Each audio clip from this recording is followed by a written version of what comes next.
back up here in the booth. Hey, here on the live stream. Production 1000 up next with the new Pro Buggy also. All right, here we are. Time for Production 1000 UTVs out on the track. Looks like we got an awesome onboard. You can also see a little good shot of that AIM data dash that they have in there. It's pretty cool. We're going to be joined up here once again by Elliot Watson. And Elliot, you got a little experience in the UTV. So did that give you a familiar feeling when you looked out that front cage? Yeah, exactly. You know, I think that was Braden Tremonti on board with, right? So Yep. he was your top qualifier in the Polaris Race RS1 and had a pretty good run going in the mod card earlier. And it's really cool to see him be able to progress through both classes and be able to jump up on podiums in both. So Braden's one of the young guns of the sport and just keeps moving his way on up. I'm really excited to see him mix it up this year in the Production 1000 class. Oh, so where's Bronson at? We're missing Bronson out racing. I'm so used to having both of them. I know, right? I know. Bronson's racing the Pro Light, right? Yeah, I know. It's like so weird, but I wanted to see him in a UTV. I know, both in there together. Exactly. But it's cool to see Bronson, and how about the Pro Light also seeing Nathan Berry, too? I know, that's awesome. They got that cool. new truck from Blade Hill to Brandon. Yep. Nathan came out this weekend debuting it for the family, so it's awesome to see that. Well, here we go. We're coming around 12 laps to go here. Beatty, Chiramani, Nichols, Williams, Hodgson, Hernandez, Price, Collinsworth, Matag, Keys, Roberts, Nord, Price, Hoffman, and Perez, and we're green. Right on board with Tremonti there off the start. Going around the outside, but it looks like Beatty's going to grab the whole shot, followed by Wild Billy Nichols. Tremonti's going to slide back down underneath. And look at this back there in battle for fourth or four wide. You see on the live stream all the mud already up on Braden's in-car camera. So this goes to show you off the start of these races how much the water affects you in pulling tear-offs and how busy it can get inside these cars. And if you're not all protected up, those things hurt. Oh, yeah. I was trying to explain to some of the folks at home that you do wear like a neck mud flap. Mud skirt, exactly mud skirt. right. And because those will get in there and they'll hit your neck. There's like that little space between the collar and the bottom of the helmet. Yep. Oh, that feels great when rocks get up in there. It's like, yeah, fine guys, thanks. All right, here we go. Beatty and Chiramani across the stripe once again. See Tremont starting to creep to the inside after the first turn, trying a little bit different line than Beatty, but right now both two cars going back to the second corner into the back section. Tremonti reels him in just a tad bit there, gets a great run out of the first couple corners. And you can see him start to bunch up there in that left-hander. The top two, Beatty and Chiramani, battling it out. Chiramani in the all-blue car, Beatty in the black and red machine.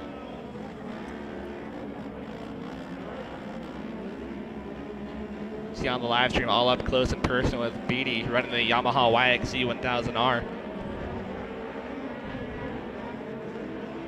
Now a little bit of difference there. We can talk about, of course, that running the different transfer to the belts versus regular transmission. Yeah, that's the one of the cool things about the Yamaha platform is they have the 5-speed sequential gearbox and you have foot clutch in there, and makes it a little bit busy. Where Braden looked up the inside of Beatty, he's running the Polaris Razor RS1. It's all CVT clutch with the belt driven and totally different driving style. The Polarises and the Can-Ams, they're all kind of give it gas and go, and but the Hondas and the Yamahas, they have the gearbox, they have to shift, and it makes it for a little different driving style. But more to think about. Exactly, one more thing to think about. But great thing about the Honda is you can put it in drive mode basically and let the computer do all the work. So it's kind of that's what when I drive the Hondas, I always leave it in manual or automatic, let the computer do it all, and you really can't outthink the computer. So it's kind of basically the same style transmission when it's in your normal car, and kind of keeps it easy. And that's what they said in Skynet too. Exactly.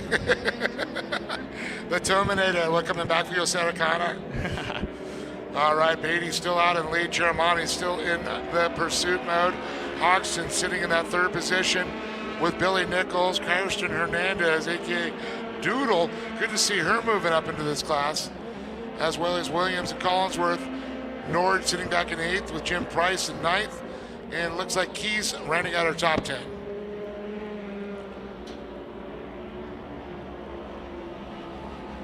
It's like Chiramani looking up the inside again of Beatty. Braden's really fast out of turn 2 down the backstretch and is setting up some awesome passing opportunities going in that last couple of corners of the racetrack.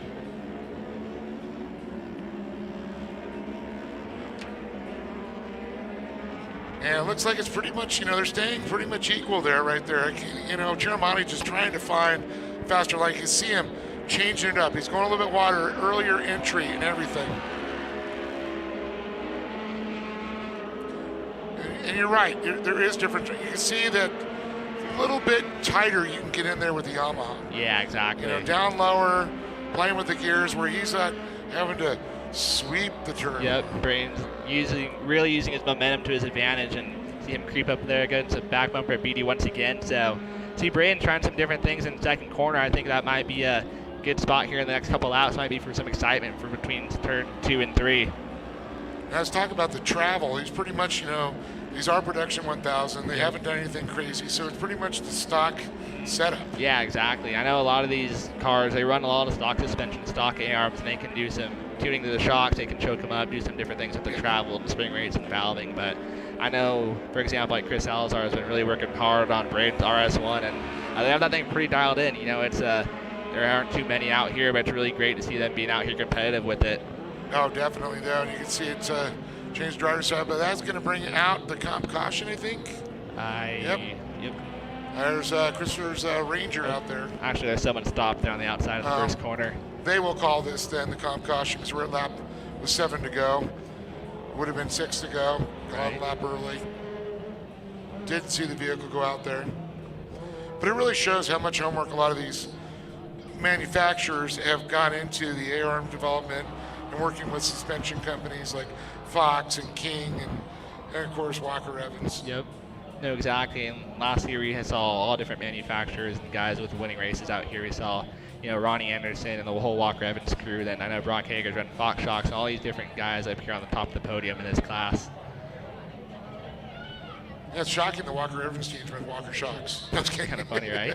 Funny how that works. I know you're a Fox guy. Family's been a Fox guy for a long time. Yep. I'm going to say just recently you got the new XP Ultimate. Oh, yeah. The XP Pro Ultimate 4-seater. The live valve setup. The live valve setup, Dynamic 2.0 Fox Shocks. Oh, yeah. Wow. They're killer, right? And like you said, the computer thinks faster than we do. Mm-hmm. And it's basically what they've coming on now on the 3rd generation Raptor that they've worked out. And that's just mind-blowing. Oh, yeah, exactly. It's pretty crazy. At first, I was kind of hesitant about the whole Fox live valve setup. I'm like, it really doesn't make that big of a difference, But after driving a car and racing on a car, it just makes such a big difference. And it's always predicting where you're going through a corner when you're up in the air. It just keeps your landings plush and reduces some body roll in the corner and really helps stability and just keep on clicking faster times. And I like this, and I know that technology is now coming in with the newer models, and we're going to be seeing them in the production classes too. Yep. So that's going to be mind-blowing. It's like, I don't have to touch my shocks anymore. The computer does it all itself, right? That'll be nice. I know one of my buddies like, I think the repan was a little, back as he is in the back, of course. Right, I never want to ride the back of anything in the off-road. He's like, well, maybe, look back there and went, oh yeah, this is a live valve. Can't adjust it. Can't adjust it. It's all set in stone. Get in there and get your laptop out. Well, the caution flag is still out. We're going to call that our halfway mark. There's the tow truck. Clears out our driver. I think that's going to be Williams, possibly. Haley Perez, number 14 position. She's back there 5 laps, so I'm going to say that's Williams down a lap down. All right, here we go. The out and better green flag is up, and we are green, green, green. Beatty gets a great jump over Tremonte, but last couple laps we saw Tremonte really close up in that second corner, so looking to see what he can do here to try and close that gap up and try and make a pass for the lead of this thing. It's been tough. Beatty's been very on spot there. You can see the gap. Look at Hodgson, though, starting to creep up on him. Ooh, to the inside of Beatty. Oh, I'm sorry, Tremonte. They're 3 wide for a moment. They had to get on the binders pretty quick there to separate.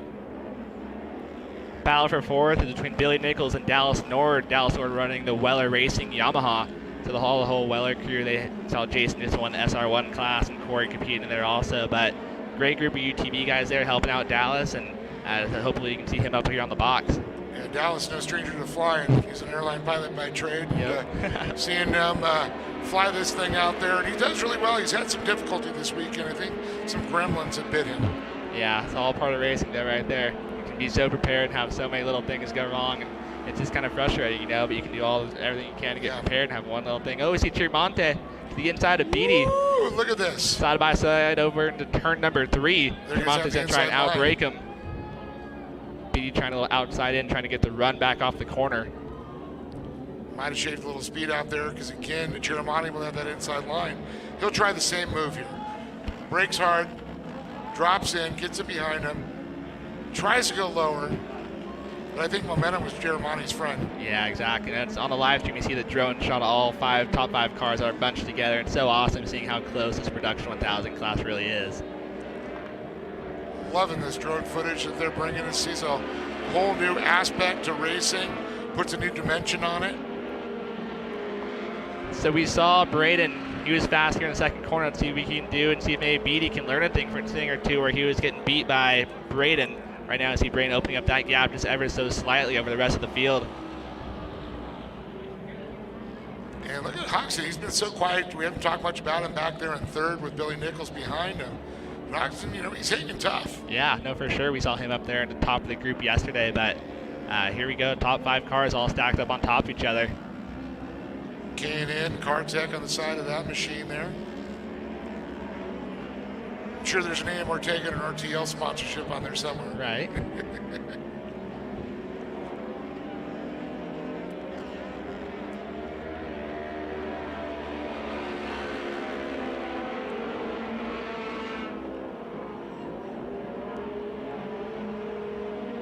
Down across the stripe, the rest of the field comes.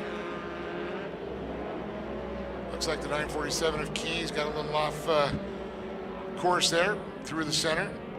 As we look back at our leaders, they head towards the top left-hand side of the track there once again. Ooh, one car upside down.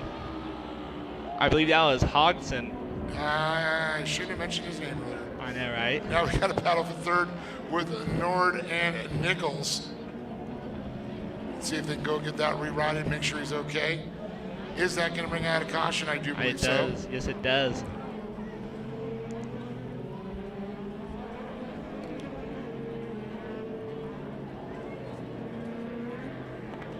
Let's take another look at it here. Oh, man, looks like he did that all by himself. Yeah.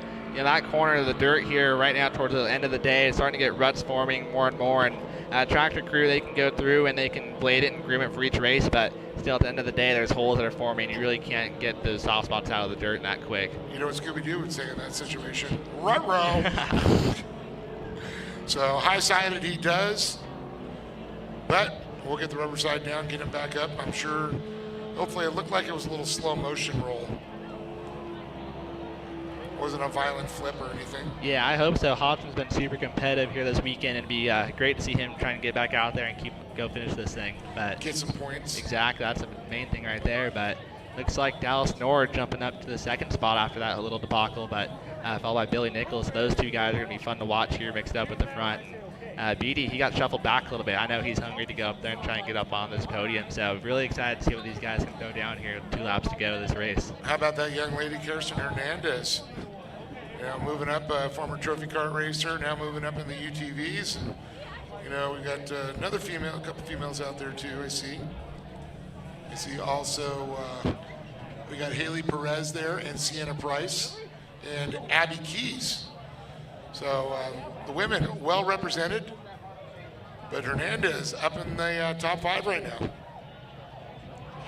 It's awesome to see, and also Drake Matag, he took the youth 1000 class earlier, you know, and I know their whole family, they're really great short course off-road car builders, and Drake just jumped into the youth 1000 class racing his Polaris RS1, and great to see him out here. Custom off-road design, COD. Yep.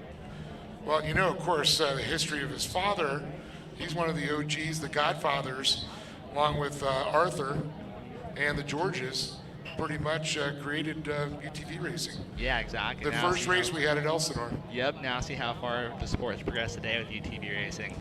Chad was in the, see, they had the Rhino Mafia. They were all the old Yamaha Rhinos. And then Todd Arthur, yep. The Flying Banana. Flying Banana, I've heard that name a time or two, right? And I have tagged him that forever. I was the one who came up with that one. Nice. It was great, but you know, they were doing it with snow fencing.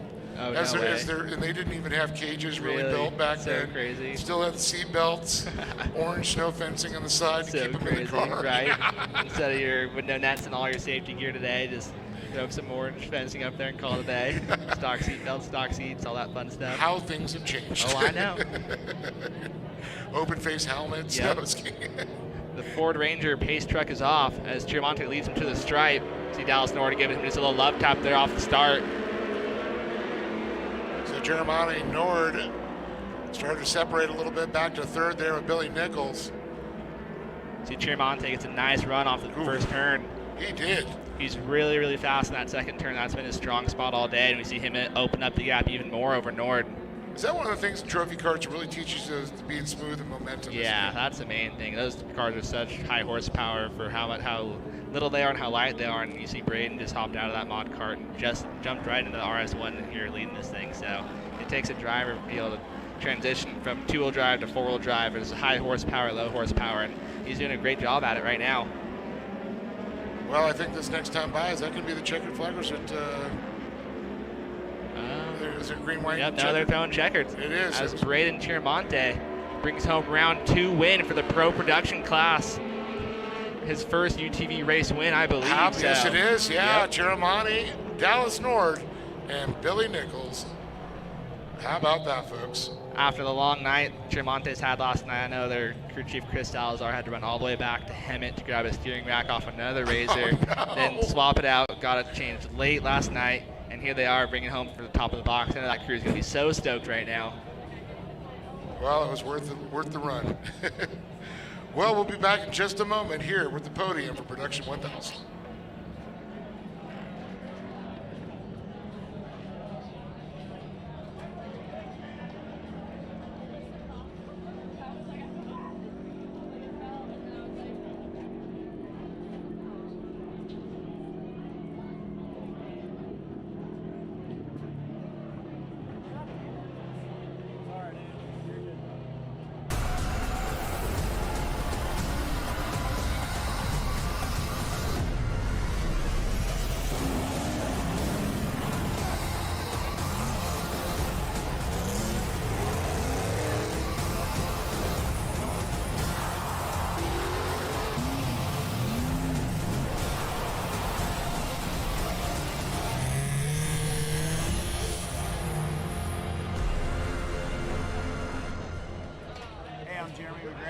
Welcome to Palms River Resort.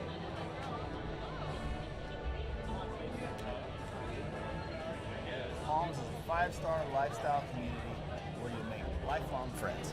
I mean, some of my favorite things to do are obviously building memories with the family.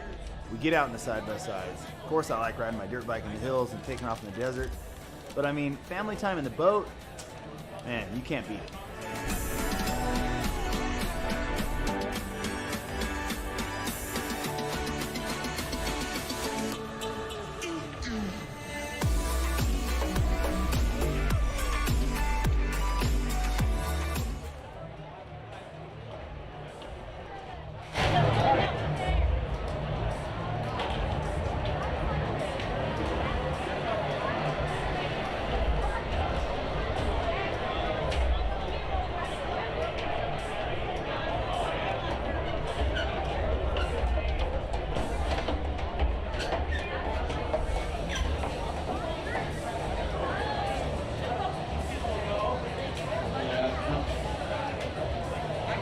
All right, we'll get these drivers over to the podium. Billy Nichols. Oh, bad Billy.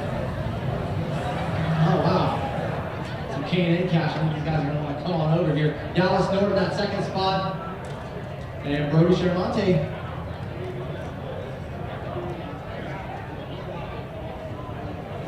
Do we have a time limit? No.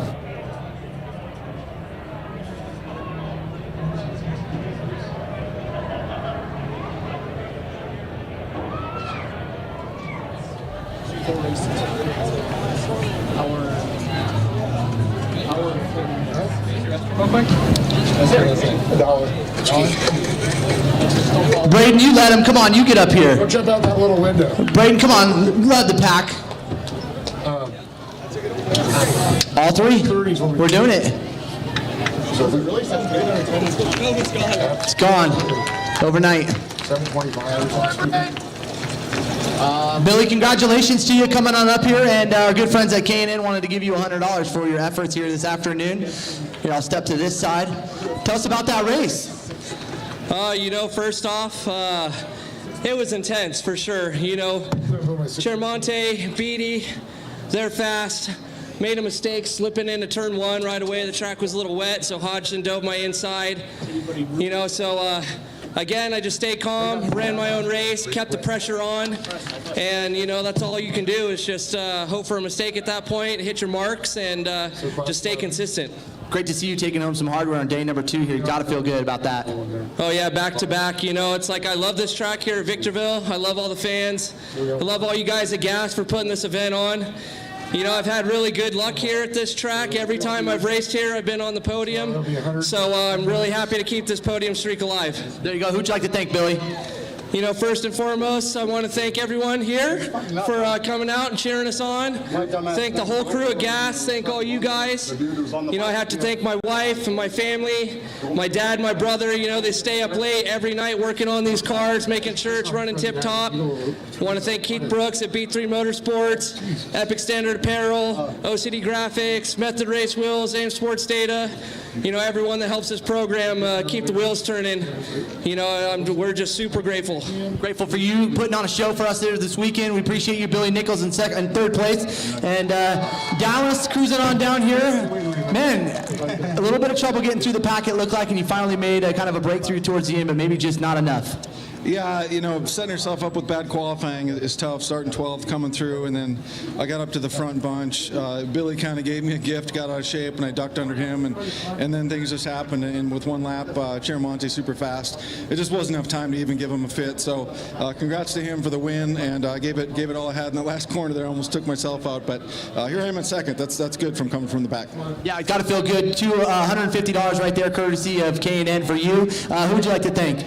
Big shout out to Weller Racing. They helped me this morning. People always ask me, what does Weller do for you? Jason was over in my pit before the tow truck even left, said, what can I do and how can I help? And that's what those guys do for me. They're there when I need them. I don't ask for much, but when I do, they're standing there with tools to help me out. So thank you so much, Jason. I appreciate it.